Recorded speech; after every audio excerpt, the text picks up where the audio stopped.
বন্ধুরা এই গাছটাকে দেখাই, এটা হচ্ছে জলপাই, মিষ্টি জলপাই গাছ। এই যে দেখুন 12 ইঞ্চির টব, 12 ইঞ্চি টবের মধ্যে এই যে গাছে দেখুন ফুল দেখুন ভর্তি ফুল এসছে দেখুন, সারা গাছে কোনো জায়গা বাকি নেই যে ফুল এসছে।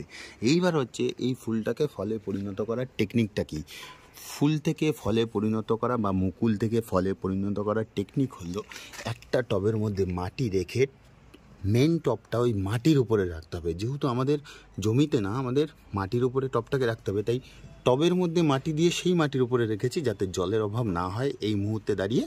আর এই গাছ কিন্তু একটু আধো আলো ছায়া পছন্দ করে, কড়া রোদে রাখবেন না। যাদের ছাদে আছে তারা কি করবেন, ছাদ থেকে নামিয়ে গ্রাউন্ডে রাখবেন, জমির ওপরে টপটাকে রাখবেন, তাহলে দেখবেন ভালো।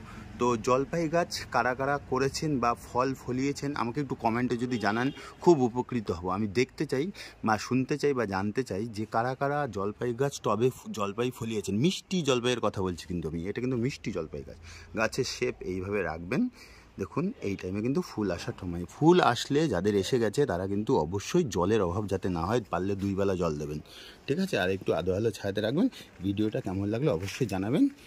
ধন্যবাদ সবাইকে।